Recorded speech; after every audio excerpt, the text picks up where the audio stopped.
Assalamualaikum warahmatullahi wabarakatuh. Waalaikumsalam. Ya, kita balik lagi nih, ternyata bareng aku, Syifa, sama siapa bang? Ya, Adit. Sama Bang Medit, asik. Ternyata karena video kemarin tuh lumayan peminatnya, jadi Bang Bobrok mengutus saya menjadi pegawai tetap di channel ini, Bang. Oke, bagus. Tepuk tangan dulu, Bang. Oke. Kita karena kebetulan aku perempuan, Bang. Jadi kita bakalan bahas tentang perempuan lah. Kalau Abang apa, Bang? Kita bakalan bahas lagi pahlawan perempuan yang ada pada sejarah Indonesia, Bang. Jadi kalau kita bahas sejarah Indonesia itu nggak lepas dari perempuan-perempuan hebat yang pernah dulu ada di zaman-zaman sebelum saya hidup, Bang. Oke. Iya. Jadi kita mau bahas salah satu perempuan hebat yang pernah memimpin kerajaan Majapahit. Jadi di kerajaan Majapahit ini dulu tuh terdapat dua orang pemimpin perempuan.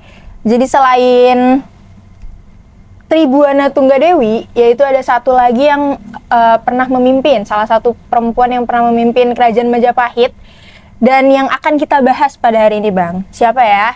Yaitu adalah Ratu Ayu Kencana Wungu. Nah, Ratu Ayu Kencana Wungu ini terkenal karena memang disebut-sebut tuh berhasil membawa kemajuan di kerajaan Majapahit yang waktu itu tuh mengalami kemunduran akibat wabah penyakit, terus perang dan kelaparan dan sebagainya. Jadi Ratu Ayu Kencana Wungu ini tuh memang terkenal hebat gitu. Walaupun beliau ini perempuan, tapi memang pada saat itu banyak membuat kerajaan Majapahit ini mengalami kemajuan. Oke, jadi tanpa berlama-lama kita langsung aja tanya ke Bang Medit.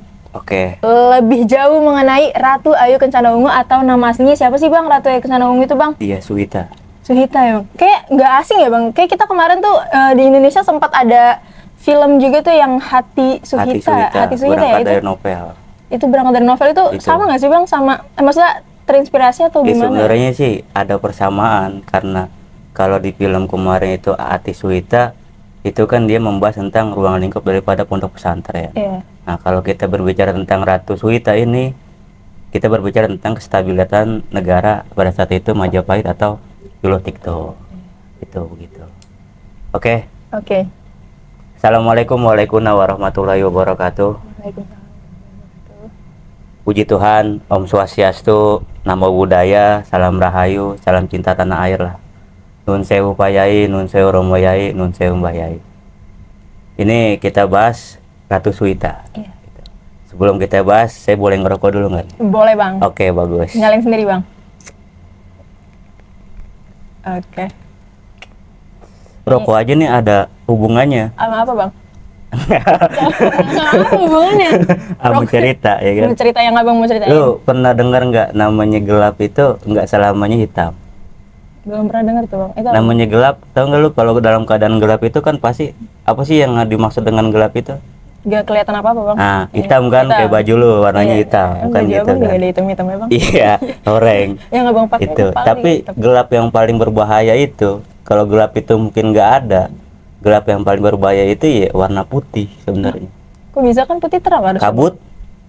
Kabut itu bahaya. Nah, inilah ibarat kata kalau kita berbicara tentang Sandiakala Majapahit atau kemunduran daripada Majapahit ini terletak daripada Rani Suhita. Walaupun sebelum itu adalah namanya Perang Plegrek. Itulah ibarat kata orang-orang yang dulu itu terlalu membanggakan atau terlalu pengen namanya menjadi pemimpin daripada Majapahit. Maka daripada itu Majapahit itu terbagi menjadi dua pada saat itu, Majapahit Wetan dan Majapahit Kulon, kan gitu. Majapahit Timur dan Majapahit Barat, kan gitu. Dan bahkan undang-undang namanya Kutarama Nawa Dharma Sasira pada saat itu, undang-undangnya Majapahit pada saat itu hanya berlaku pada kaula alit doang, gitu loh. Kaula arit ilm seperti apa? Ketika hukum pencuri itu diteset badannya ataupun pecis, atau mungkin yang paling parah lagi itu dalam kitab undang-undang itu, hukum pidana itu, orang yang pencuri itu ayam nggak dikasih makan 3 hari, dilemparin di palanya, suruh matokin palanya ayamnya sampai mati. Itulah ibarat kata hukum-hukum pada saat Majapahit. Cuman terjadi kemunduran pada saat itu, ya kan. Bahkan ajaran-ajaran daripada Brahma pada saat itu, ajaran-ajaran tauhid yang suci pada saat itu diganti dengan Adigung, Adiguna, dan Sopo Supasiro, Supa Ingsun, kan gitu kan. Artinya hanya mengajar daripada kesaktian, kejayaan, bukan lagi dengan nilai luhur yang tinggi. Itu yang terjadi kemunduran-kemunduran di Majapahit, kan begitu kan. Kalau kita berbicara tentang Ratu Diah Suwita atau Ratu Kencana Ungu, ini berbicara tentang bagaimana paras wajahnya yang cantik, kan begitu. Bukan hanya cantik dengan wajahnya, tapi dengan cantik bagaimana dia bermain dengan cantik untuk stabilisan apa sih, stabilisasi negara pada saat itu. Ia bisa meredam, ya kan, kekuatan-kekuatan dari luar, bahkan kekuatan-kekuatan dari dalam, kan begitu kan. Ini yang kita harus contoh daripada Ratu Ayu Kencana atau Diah Ratu Suwita ini. Cuman gue bakar rokok dulu. Oke, lagi. Nah, tadi pesan udah bang, udah habis bang tadi. Kita berbicara tentang Ratu Suwita. Kalau kita berbicara tentang Ratu Suwita ini, pastilah kita harus berbicara dengan jalur silsilah dulu, kan gitu. Nah, Ratu Suwita ini anak dari siapa? Anak daripada Wikramawardhana dengan, ada yang bilang dengan selirnya, itu ibarat kata anak daripada Wirabumi dan Nagara Wardani. Ada yang bilang juga anak daripada Kusumawardhani, kan gitu kan. Nah, kalau kita berbicara tentang Wikramawardhana dan Kusumawardhani ini mempunyai putra mahkota pada saat itu. Putra mahkotanya siapa? Pada saat itu adalah Raja Kusuma. Namun saat ini adalah dia meninggal, saat ia belum putra mahkota ini belum sempat menjadi raja karena meninggal di waktu muda, kan gitu kan. Yang bergerak dengan yang bekas Ingsuka, kan gitu kan. 1399 ia wafat, kan gitu. Itu jalur silsilah, kan gitu kan. Nah, kita berbicara tentang mana? Ya kan, pastilah kalau kita berbicara tentang kemunduran awal Majapahit itu daripada perang Peregrek, kan gitu kan. Namun, ya kan, di kronik Cina itu, di kronik Cina namanya Mingxing itu, ketika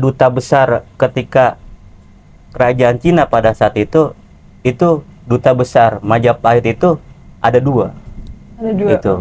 Itu tahun daripada kronik Cina Mingxing ini menulis tahun pada 1376, kan gitu kan. Nah, 1376 ini siapa? Ibarat kata itu Majapahit itu terbagi menjadi dua. Yang pertama dipimpin oleh Hayam Wuruk, yang kedua dipimpin oleh Wijaya Rajasa pada saat itu, kan gitu kan. Karena kenapa dia berani mimpin pada saat itu? Wijaya Rajasa ini telah kita ceritakan di Raden Wijaya, anak daripada Gayatri menikah dengan Maharaja Raja Dewi pada saat itu, anak daripada Gayatri pada saat itu, kan gitu kan. Nah, ini karena kenapa dia berani menjadikan kerajaan Wetan atau kerajaan Timur atau kerajaan Belambangan, karena 1364 itu Gajah Mada wafat, kan gitu kan. Disusul pada saat itu 1375 Tribhuwana Tunggadewi atau Diah Gita Raja itu wafat, dan 1375 itu Diah Gita Raja itu pun wafat, kan gitu kan. Seperti itu. Nah, maka 1376 ia mendirikan kerajaan Timur, kerajaan Majapahit Timur. Itu kerajaan Majapahit Wetan atau kerajaan Belambangan pada saat itu. Nah, ini ia mendirikan di mana? Di Mojokerto. Dengan apa? Dengan prasasti pada saat itu. Prasasti namanya Prasasti Bululuk, kan gitu kan, yang mengangkat daripada ia bernama Batara Prameswara Sang Pamotan, kan gitu kan, atau Ing Pamotan atau Pamuatan, kan gitu, di Gunung Penanggungan sebelah timurnya Mojokerto pada saat itu. Nah, itu tempat sucinya, dari dia mendirikan di situ, dari tempat sucinya Air Langga pada saat itu. Nah, ini ketika ia wafat, ya kan, itu maka diserahkan tumpuk pemerintahannya itu kepada siapa? Ya kan, kepada cucunya pada saat itu, itu siapa namanya, bukan cucunya sih sebenarnya, kepada ibarat kata menantu daripada cucunya siapa namanya, itulah Wirabumi. Nah inilah ibarat kata di Wirabumi karena ia punya anak namanya Indu Dewi. Nah Indu Dewi ini punya anak lagi namanya Nagara Wardani. Nagara Wardani ini dinikahkan dengan Bray Wirabumi. Nah Bray Wirabumi ini katanya punya anak namanya Bredaha. Nah, nanti dinikahkan oleh Wikrama Wardana kan gitu kan. Nah inilah yang melahirkan daripada Sri Suwita. Ada yang bilang seperti itu. Namun dalam satu naskah pun disebutkan bahwa Sri Suwita ini anak daripada Wikrama Wardana dan Kusuma Wardani. Nah Wikrama Wardana ini siapa? Wikrama Wardana ini adalah ayahnya itu namanya Raden Raden Sumena atau ibarat kata Singawardana. Dia menikah dengan Dia Nantaraja. Nantaraja ini adalah adik daripada Hayam Wuruk kan gitu kan. Nah Dia Nantaraja ini punya anak namanya Wikrama Wardana. Nah Hayam Wuruk pun pada saat itu punya anak namanya daripada Paduka Sori pada saat itu atau Sri Sudewi. Nah ini namanya Kusuma Wardani. Nah ada yang bilang dari siapa namanya Wikrama Wardana dan Kusuma Wardani ini punya anak namanya Dia Suwita. Namun pendapat yang lebih kuat yang tadi saya sebutkan adalah dia anak daripada Bray Wirabumi kan gitu kan. Cucunya daripada Bredaha lah, anak daripada Bray Wirabumi. Itu yang banyak disebutkan di naskah-naskah. Cuman kita nggak tahu karena kita tidak sejaman dengannya kan gitu. Jadi banyak versi ya Bang. Banyak versi itu. Gitu. Karena awal mula dari mana? Awal mula pertikaian itu daripada Bray Lasem. Karena pada saat itu ya kan Negara Wardani atau istri daripada Wirabumi ini menjabat pada Bray Lasem. Namun pada saat itu Wikrama Wardana menempatkan istrinya Kusuma Wardani pada saat itu menjadi Bray Lasem kan gitu kan. Nah Bray Lasem ini ada dua raja pada saat itu. Ada namanya Bray Lasem Ahayu, ada namanya Bray Lasem Alemu kan gitu kan. Yang Ahayu ini dipimpin oleh Kusuma Wardani. Nah yang Alemu ini dipimpin oleh Negara Wardani kan gitu kan. Situ puncak daripada perdebatan daripada Wirabumi dan Wikrama Wardana pada saat itu. Nah saat itu pula ya kan konon katanya di dalam prasasti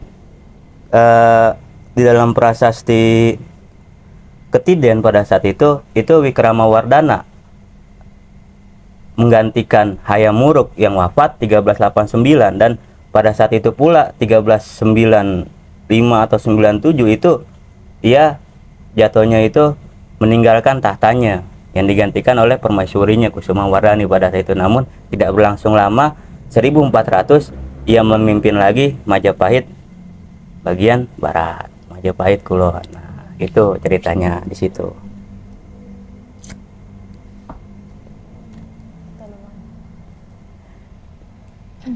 Nah, 1401 ya kan, 1401 itu saling tidak menyapa antara Bray Wirabumi dengan Wikrama Wardana pada saat itu. Nah, puncaknya itu pada saat adalah 1404 dan 1406 yang dinamai dengan Pregrek. Perang Pregrek ini adalah perang setahap demi setahap dengan tempo yang lambat gitu. Menjengkelkan sekali pada saat itu. Karena kenapa? Kadangkala pihak Wirabumi menang, kadangkala pihak Wikrama Wardana ini menang itu. Nah, ini ya kan tahun kita bergeser sedikit, tahun 1389 putra mahkota daripada Kusuma Wardani dan Wikrama Wardana ini wafat, dan sebelum itu pula Patih Enggon yang menggantikan Patih Gajah Mada yang wafat pada tahun 1364. Nah, ini digantikan dengan Patih Mengkuri pada saat itu. Nah, 1404 perang Pregrek dimulai sampai dengan 1406 yang merugikan banyak pihak antara Wikrama Wardana dan Bray Wirabumi pada saat itu. Namun ya kan pada saat itu apa namanya itu Patih Anggabaya atau pembantu dalam istana itu namanya ada Brenarpati pada saat itu, itulah ya kan yang bisa membunuh daripada Bray Wirabumi pada saat itu, ditemani dengan kalau boleh dibilang ini Bray Tumapel lah itu. Nah, ini apa namanya Bray Wirabumi pada saat itu lari di tengah malam menggunakan perahu. Namun naas sayang pada saat itu ya kan Brenarpati dengan kekuatannya, dengan kemampuannya, dengan ya kan kehebatannya itu bisa memenggal daripada Bumi pada saat itu. 1406 kepalanya Bumi pada saat itu diserahkan di istana itu di situ. Berarti akhir dari perang apa tadi Bang? Pregrek Itu berarti Wirabumi kalah. Wirabumi kalah karena pada saat itu dicandikan di Candi Liung pada saat itu. Nah, dalam kisahnya Ratu Ayu Kensonomi ini kapan beliau dijadikan pemimpin pada saat itu, Bang? Itu kalau kita lihat perang Pregrek sebelum itu kan, perang Pregrek ini memakan daripada sebuah kerugian yang besar. Karena apa?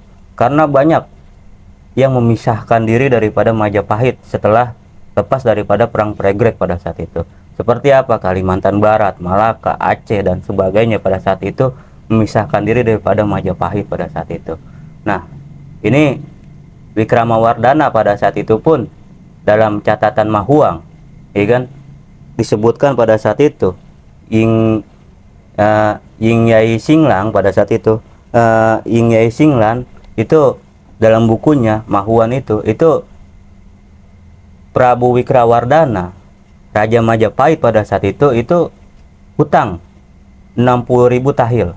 2000 tahil. Itu 60.000 tahil itu kalau satu tahil itu jatuhnya 35 gram emas, kalau dihitung-hitung itu bisa sampai 2 triliunan lah. Banyak itu banget. Pada saat di zaman Majapahit pada saat itu hitungannya. Itu maka Kaisar Cina pada saat itu memberikan kesempatan untuk mengangsur pada saat itu utangnya, namun saat itu hanya terbayar 10.000 tahil doang. Itulah yang dinamakan kemunduran Majapahit pada saat itu, Wikramawardhana. Karena apa? Yang tadi saya sebutkan kitab Kutaramanawa Dharma Sisara ini tidak dijalankan sepenuhnya, hanya berlaku pada kaula alit pada saat itu. Nah, Dyasuwita lahir pada saat itu karena diboyong anak daripada Wirabumi dan Nagarawardhani pada saat itu diboyongnya menjadi apa namanya, dinikahkannya dan lahirnya Dyasuwita, seperti itu katanya kan gitu. Ada yang bilang juga yang tadi saya bilang, iya Dyasuwita ini anak daripada Wikramadharma dan Kusumawardhani itu, dan terserah aja kan gitu kan, karena kan keyakinan mereka kan masing-masing dengan adanya prasasti dan jejak-jejak peninggalan prasejarah lainnya kan gitu kan. Nah, ini yang keren daripada Sri Suwita ini, iya jatuhnya itu 1426 itu terjadi kelaparan di daerah Majapahit, itu terjadi kelaparan di Nusantara ini, terjadi kelaparan, bencana alam, meletusnya salah satunya Gunung Anjas-Moro kan gitu kan, Wilerang lah, itu meletus pada saat itu kan gitu kan, dan banyak gunung-gunung lain yang meletus gempa bumi pada saat itu. Maka pada 1426 ini peristiwa terjadinya kelaparan. 1427 itu Wikramawardhana itu meninggal kan gitu kan. Maka sidang Sabta Prabu pada saat itu memutuskan bahwa Sri Suhita lah yang mangkat kan gitu kan, yang ibarat kata menjadi Raja Majapahit bersama dengan suaminya yaitu Ratna Pangkaja atau Aji Ratna Pangkaja kan gitu kan. Nah, Aji Ratna Pangkaja ini pun tidak lain daripada anak daripada Surawardhani, adiknya sendiri, dan satunya lagi itu adalah Bre Pandan Alas kan gitu kan, atau disebut juga Raden Sumirat kan gitu kan. Itu yang silsilah daripada Raden Ratna Pangkaja kan gitu kan. Ini kalau boleh dibilang ia memimpin 10 tahun kepemimpinan Dyasuwita pada saat itu, dari 1429 itu 10 tahun memimpin. 14 kalau nggak salah itu 1437 itu meninggal lah suaminya, dan diteruskanlah dia meninggal tahun 1447 kan gitu kan. Itu yang garis besar ia wafat di 1447 kan gitu kan. Maka lahirlah daripada adik tirinya, yaitu adik lain ibunya, yaitu ya Dyah Kertawijaya kan itu. Di situ Dyah Kertawijaya pun yaitu karena ibarat kata dia keturunan Sunda dan Jawa, Itu yang harus kita garis bawahi. Maka terjadilah pemberontakan yang tadi saya bilang, hukum-hukumnya itu udah susah dibilangin itu. Karena kenapa? Karena ya adanya juga adigang, adigung, adiguna kan gitu. Ibarat kata itu supasiro sopo ingsun kan gitu. Kamu ini siapa dan aku ini siapa? Itulah yang ada di ajaran pada saat itu. Bergantinya ajaran Brahma yang sangat tinggi pada saat itu diganti dengan adigang, adigung, sopo siro, sopo ingsun kan gitu kan. Itu yang harus digarisbawahi gitu. Nah, maka pada saat pemerintahan Rani Suhita ini, itu kalau boleh disebut itu adalah pemerintahan Sandiakala Ning Majapahit. Artinya apa? Majapahit sedang mengalami kemunduran. Nah, maka nanti Islam itu bangkit pada saat di zaman-zaman itu kan gitu. Munculnya Islam pada saat itu. Nah, ini kalau boleh dibilang ya kan, di zaman Ratu Suhita itu yang kerennya itu ya Aryo Damar. Karena kenapa Aryo Damar ini? Karena ketika Bredaha pada saat itu anaknya Wirabumi memberontak, bisa ditumpas. Pasunggiri belum sempat Bredaha habis, Pasunggiri memberontak pada saat itu kerajaan Majapahit, bisa ditumpasnya, ya kan? Dan belum juga sempat, ya kan, habis dari Pasunggiri itu kerajaan Geger atau kerajaan Bali pada saat itu memberontak Majapahit, namun bisa disempat oleh Aryo Damar. Nah, namun pada saat itu pun, ya kan, kesalahan yang fatal pada saat itu ia memindahkan ke Palembang, karena Palembang itu sudah jatuh kepada tanah Cina kan gitu kan. Karena kenapa? Banyak daripada pada saat itu pemimpin bajak laut Cina pada saat itu namanya Liang Taoming. Itu yang ibarat kata menguasai Palembang pada saat itu. Maka diutuslah Aryo Damar ke Palembang, atau kalau boleh dibilang diusirlah pada saat itu. Nah, disinilah ya kan Aryo Damar bisa berhasil menumpaskan pemberontakan daripada bajak laut daripada Cina pada saat itu. Nah, kemundurannya apalagi kemundurannya 1410 pada saat selepas perang Dayak itu, Tuan Tanaka pada saat itu patinya Majapahit pada saat itu Tuan Tanaka ini dilengsarkan atau dipensiunkan. Dan yang lebih kemunduran kesulitan lagi yang harus dihadapi Ratu Suhita, yaitu adalah keputusan untuk menghukum mati Raden Gajah. Raden Gajah ini siapa, Bang? Yang tadi saya bilang yang bisa membunuh Bre Wirabumi atau Bre Narpati kan gitu kan. Ini keputusan yang sangat sulit pada saat itu 1433. Dia harus menstabilkan negaranya karena perang Pragreg sejatinya belum berakhir. Pasti ada namanya pemberontakan dari Majapahit Timur, dari desa Belambangan. Nah, cuman kalau kita berbicara desa Belambangan ini, nanti pun ya kan, ketika Menak Sembayu punya anak namanya Dewi Sekardadu yang pernah kita ceritakan itu dari Belambangan kan gitu. Yang punya anak namanya Sunan Giri yang pernah kita ceritakan kan gitu kan. Nah, ini ya kan, inilah yang dihadapi, keputusan yang sangat pelik pada saat itu, keputusan yang susah pada saat itu. Karena kenapa? Karena pada saat itu dia Suhita harus menghukum mati, ya kan, orang yang paling berjasa untuk menegakkan Panji-Panji Majapahit lagi, yaitu Bernapati atau Raden Gajah. Itu pada saat itu Raden Gajah dihukum karena apa itu, Bang? Itu karena membunuh daripada, kalau boleh dibilang ketika kita berbicarakan dia masih keturunan daripada Bre Wirabumi, itu dia membunuh namanya kakeknya. Itu yang karena bukan namanya manusia ketika memenggal kepala diserahkan kepada raja kan gitu kan. Ini sangat dilematis, sangat susah dipikirkan pada saat itu. Maka kerennya Raden Gajah atau Bre Narpati ini keren karena kenapa?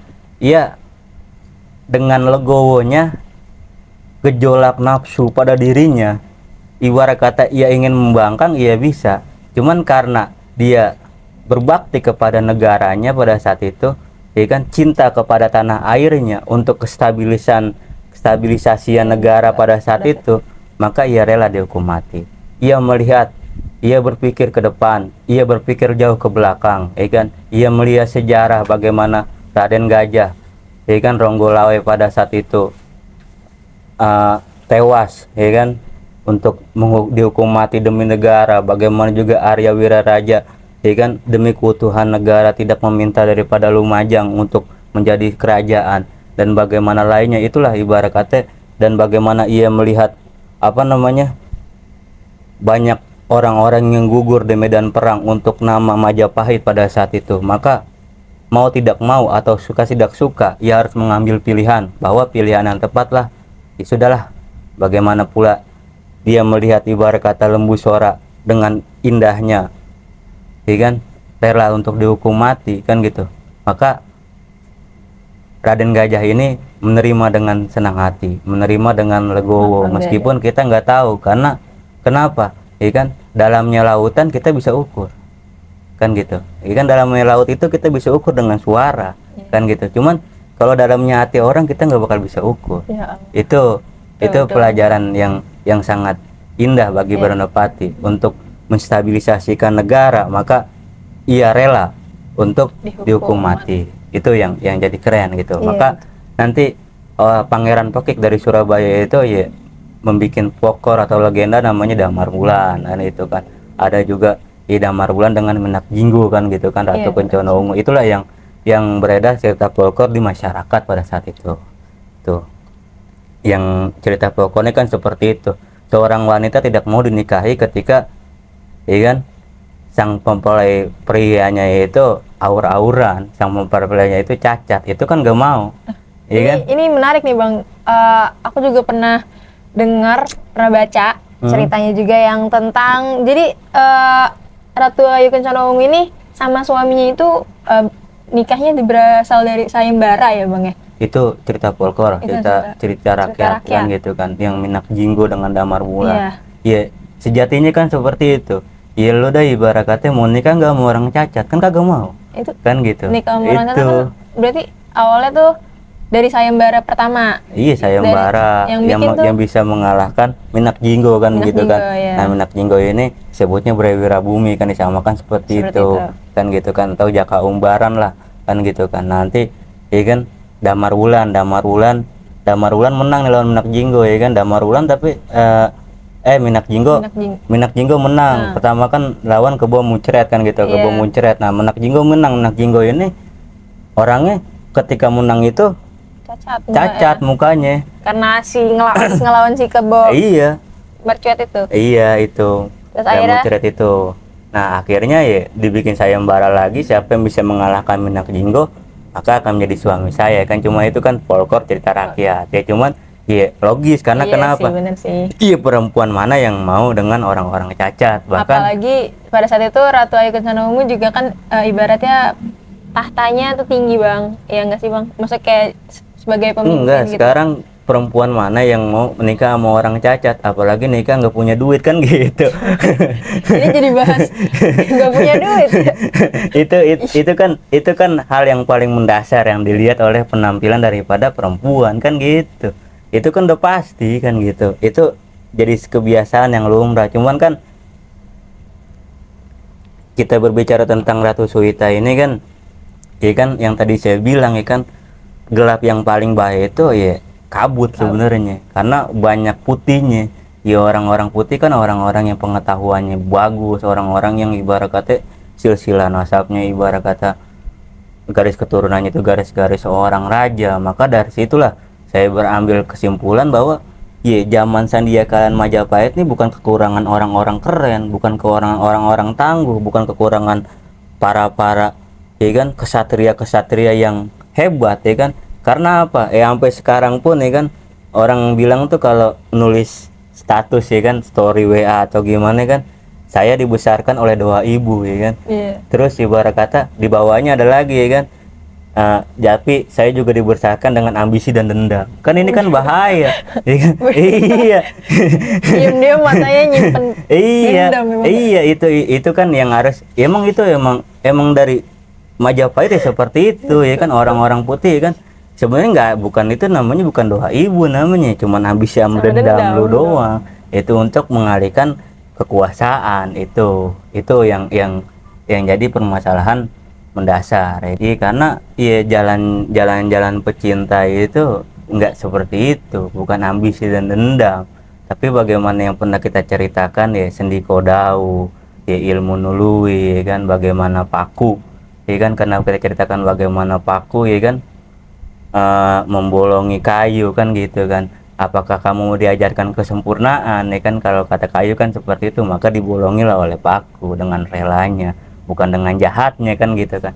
Ini kan tergantung daripada sudut pemikiran mindset orang-orang di zaman sekarang gitu Semua loh. kembali lagi Itu. kepada mindset. Iya, itu yang harus diciptakan, bukan diciptakan sih, yang harus diwariskan dari generasi ke sekarang, yaitu ya bagaimana ya kita cinta tanah air lah, bagaimana ibarat kata, maka yang di film Ratu, yang di film Hati Suwita itu keren saya bilang, karena kenapa? Ia mengambil daripada cerita daripada Suwita, Ratu Suwita ini untuk menstabilisasikan negara pada saat itu yang carut marut, yang barahnya banget begitu. Nah, maka dihadirkanlah ya kan Hati Suwita ini ya, untuk rumah tangganya yang begitu amburadul, bagaimana untuk cara masyarakatnya, maka diambillah inspirasi daripada Ratu Suwita ini. Ini yang paling keren. Dan jasa-jasanya Ratu Suwita ini ya, di zamannya itu banyak ya kan, apa namanya, membuat kearifan lokal lah, candi-candi pada saat itu, Candi Surawet kan gitu di Blitar kan gitu kan. Itu yang kerennya kan gitu. Candi kan ibarat kata kan, kalau kita kan ziarah lah, petitasan. Bisa kerasa sampai zaman sekarang ya bang, peninggalan-peninggalan. Maksudnya iya, seorang Ratu Suwita itu mengajarkan ya kan, kalau emang lu cinta sama tanah air ya kan, lu datengin dah ya kan, peninggalan-peninggalannya, supaya ibarat kata itu hatinya itu nyambung, namanya sambung rasa lah ibarat kata kan, seperti itu. Maka ya peninggalan-peninggalan itu ya di Islam itu disebut ya kan, apa ibarat kata itu ziarah kan gitu kan. Itu di situ yang kerennya, sampai sekarang ya pengaruh daripada siwa Buddha ya masih tetap ada kan gitu kan, cuma digantilah unsur-unsur pada saat itu. Maka apa kemunduran-kemunduran tadi saya bilang ya kan, kitab-kitab undang-undang di saat Majapahit itu ya kan, Kutamanawa Dharma Sasira ini itu tidak berlaku bagi kaula Gusti bagi kaum Gusti pada saat itu, yang berlaku pada kaum alit doang, kaum bawahan ya kan. Karena kita lihat juga ya kan, seperti yang tadi saya bilang ya kan, pencuri itu ya dihukum, ya dipecis gitu. Jadi itu ketika orang mencuri ya kan, dengan banyak, rumahnya diikat di pohon ya kan, itu dipecis tuh, diwetis lah, teng, disobek pakai apa namanya, pisau, sampai dia mati. Atau mungkin ya kan dipendem palanya di tanah ya kan, dilepasin nih ayam-ayam hutan yang 3 hari kagak makan, diteleparin jagung di palanya, itu dipatokin. Nah itulah ibarat kata kelemahan-kelemahan daripada zaman-zaman ya. Kalau undang-undang tidak lagi ditaati, bagaimana kan gitu negara ini, dengan aturannya sendiri susah. Itu maka hidup ya kita harus punya aturan. Itu doang situ. Kalau nggak punya aturan mah jadi semraut ya bang hidupnya bang. Itu maka iya tadi lu bilang dari pertama, kenapa ibarat kata tuh hidup matinya sebuah negara itu, sebuah bangsa itu tergantung daripada perempuan nih gitu. Kalau perempuannya baik-baik, itu pasti negara itu pasti baik gitu loh. Cuman kalau perempuannya tidak baik ya kan, itu mungkin itu negara itu tidak baik itu, karena semuanya itu dilihat daripada perempuan nih itulah. Bahkan ya kan, surga itu di telapak kaki ibu kan gitu kan. Cuman surga itu nggak bakal lengkap tanpa seorang ayah kan gitu kan. Itu di situ. Betul bang. Iya, mengenai Ratu Suwita ini ya kan, bagi orang yang bisa mengenal dunia metafisika sih katanya cantik kan gitu kan, katanya manis kan gitu. Cuman kan saya kan nggak tahu di kan TikTok gitu. Juga kemarin tuh banyak bang, ada tuh yang nge-spill wajah Ratu Kencanawung ini tapi pakai AI. Bayangin sekarang ada tuh AI. Iya, emang cantik banget bang. Di itu tuh, ntar bisa dicek di TikTok, cari aja pokoknya dia. Itu Cuman cantik banget bang. Ya cuman beliau ini. apapun yang tergambar, apapun yang terlihat, ya bukan karena kecantikan atau parasnya yang kita lihat, tapi bagaimana Ratu Suwita ini bisa menstabilisasikan negara, ya kan, bisa ibarat kata mampu menghukum, ya kan, Benarpati pembunuh daripada kakeknya kan gitu kan. Ini dia mampu mengeksekusinya walaupun kita nggak tahu dalamnya hatinya mereka kan gitu kan. Itu yang jadi peranan penting. Dan yang kerennya lagi, Benarpati ini atau Raden Gajah ini itu mau ikan dihukum mati. Itu yang lebih keren sebenarnya kalau bagi saya. Itulah yang dibilang itu ya kesatria Linuhi, itu yang paling dibutuhkan untuk sekarang kan gitu kan. Itu yang paling penting kan gitu kan. Nah, Ratu Suwita ini yang tadi lu bilang ya orang keren gitu loh. Orang-orang yang berjuang untuk tanah airnya, berjuang untuk negaranya, ya kan. Bahkan ya kan kalau kita nyanyi lagunya Ibu Sud kan gitu, bendera merah, berkibarlah benderaku kan gitu, gagah putih gagah perwira kan gitu, di seluruh pantai Indonesia. Itu kalau kita bilang Majapahit itu nggak bisa dilupakan. Majapahit itu nggak bisa nggak bisa dilupakan lah, nggak bisa lepas daripada sejarah Indonesia. Karena kita tahu, kita pernah berbicara tentang Raden Wijaya yang kemarin itu ya, Sang Saka Gula Kalapa atau Sang Saka Geti Geta itu ya di Indonesia. Itu pasukan daripada Majapahit pada saat itu. Nah, ini pun ya kan, kalau ibarat kata lu ke makam Ratu Kencana Wungu, ya kan, di Trowulan Mojokerto itu. Nah, itu dindingnya itu ungu semuanya. Semua, Bang.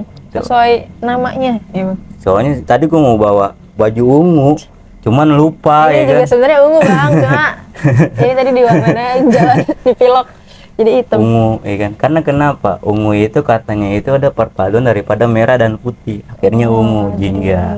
Itu yang keren.